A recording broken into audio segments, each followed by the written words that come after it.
left work at November 17th, 2013, and drove home. My family and I have a habit of whenever somebody has a long day at work or a long day out, we come back, we sit down for coffee. It's our excuse to chat, to vent, and wind down. So I called them, I told them I'm leaving work, I should be back home in about 10-15 minutes if you wanted to sit and have coffee. I had no idea that the next time I would be back home would be April 2014, about 6 months later. That evening, my parents got a call from the hospital asking them to rush to the hospital, and they ran down, of course. They were told that I was in a car accident, and they were told that I have very slim chances of surviving. Actually, about 4% of people that have a, is this clear, by the way? About 4% of people that have a spinal cord injury and an open pelvic fracture survive. And about 1% of that end up walking with assistance. I broke my neck, my back muscles, my spine, my hips, my pelvis, my chest, my shoulder, my arm, and my right ribs. Or I fractured my right ribs. And at first they told them I wouldn't survive. The first month or month and a half were full of challenges, full of scary days. I'd be sitting at home or in the bed, sorry, the hospital bed. Normal, nothing was wrong, and then suddenly my heart rate would go up to 240. Or the first time I was rolled by my friend in the hospital on the wheelchair, I had a lot of pain in my leg. And when I was sent to the MRI, they found out that I had a clot that made its way from my leg to my lungs. And I just had to face challenges every single day, from internal bleeding, infections, and going down from the hospital room to the operating room. In about January, I'd say, the beginning of January, things changed. All my internal issues were under control. And I started remembering that even though I had one of the scariest times of my life, I think I thought about Christmas, the Christmas that I had in the hospital, and it was one of the best Christmases. I spent it with my parents, it was a great time. New Year's at the hospital was surprisingly the most memorable one. I spent it with the person that made me very happy then, and it was great. I hope I don't get emotional. So I had to start thinking about things, and I started thinking about words actually my father told me when I was younger. That when there's a problem is part of the issue, and then your attitude is the other part of it. It's what you can control. If you have a problem and you worry now, if it's solved later, then you would have worried for no reason. And if later it's not solved, you still have to worry, so why worry twice? So I kept trying to remember that. Yeah, thank you. So I kept trying to remind myself of that. And even though all the internal complications were under control, I had to face the fact that I wouldn't walk again. Every doctor, every nurse, every practicing student told me that I wouldn't use my legs again. And they prepared me for life on a wheelchair. But I refused to believe that. I refused to accept it. And one day my surgeon, the main surgeon that I had, I still see till this day, he came to do his routine check. And I asked him the same question that I asked every doctor before. And I was expecting the same answer, no. But I wanted to ask, just for a little bit of hope. And I asked him, do you think there's a chance that I would ever walk again? And he just said a very simple answer. He said, why not? And those two words were almost everything I needed to have determination, to have the will to want to do it. He was actually in trouble for telling me that. So but that honestly helped a lot. And the nurses kept telling me, hope for the best, expect the worst. And at days, I expected that, you know what, I might not walk again. But I refused to accept the fact that in 20 years, I might look back at this day and say, I should have tried getting out of bed. If I did, maybe things would have been different. Maybe I would be walking now. Because I found that regret is actually the worst pain anybody could have. And it's the only thing we can't take back. So I lived with that hope. I lived knowing that my attitude was the best thing I had, was the only thing that I could do to control me, to control the situation. I can either sit in bed and feel sorry for myself, or I can try to fight this. And I wanted to. And a lot of days I thought that, you know what, there is a chance I will walk again. And it kept me going.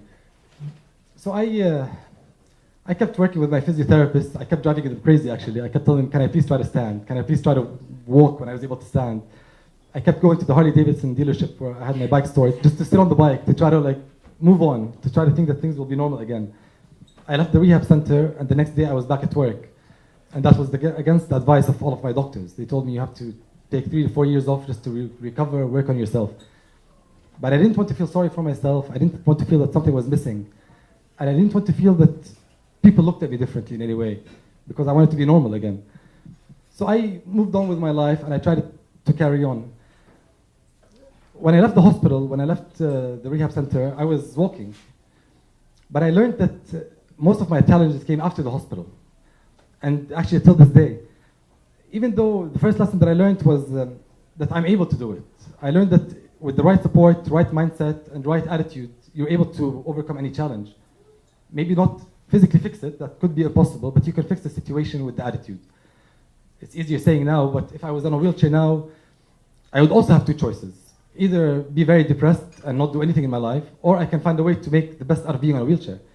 Starting from maybe having the most comfortable wheelchair, and then working my way in. You see people doing pull-ups on wheelchairs sometimes.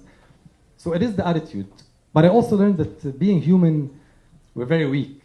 And it's easy to forget that, easy to become weak and need help.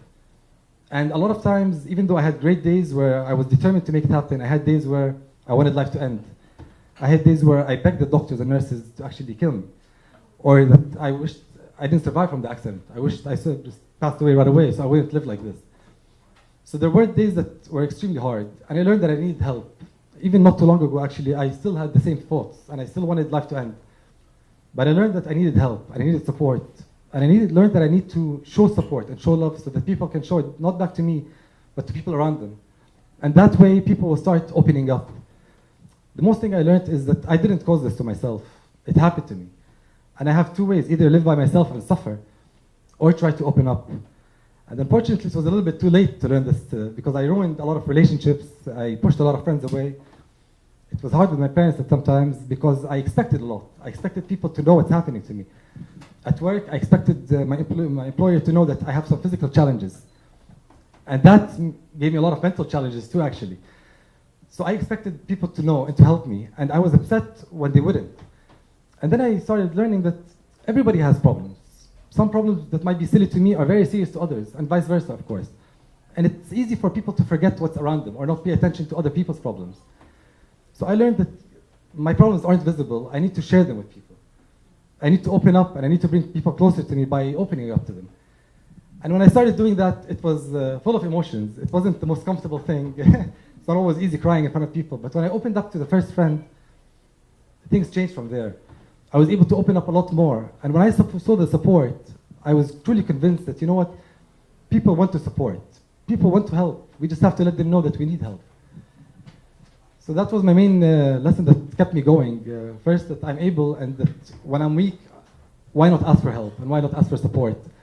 Now, 5 years later, I still have a lot of challenges on a daily basis. I still have a lot of challenges with keeping up socially and physically with friends, keeping up with people at work. I still have challenges just being normal again on a daily basis. And it affects me mentally as well a lot of times. But I try to convince myself that, you know what, Bassam, you have an issue, you have a problem that you're facing, don't face it by yourself. Face it with people. Let people help you. Most people will help you. And so far, nobody's told me to. I don't want to say that word, but you know what I mean. And that was my experience, actually, of going back from the Royal Nelson Hotel to home. It took me about 6 months, but it was great. And the support that I had is what helped me. The support from my parents. I didn't have a bite from the hospital food. The support from my father and his words. The staff at the QE2 were amazing. And they understood that support is what you need to help people. And that was the main lesson that I learned that really changed my life. And it's still changing it every day to the best.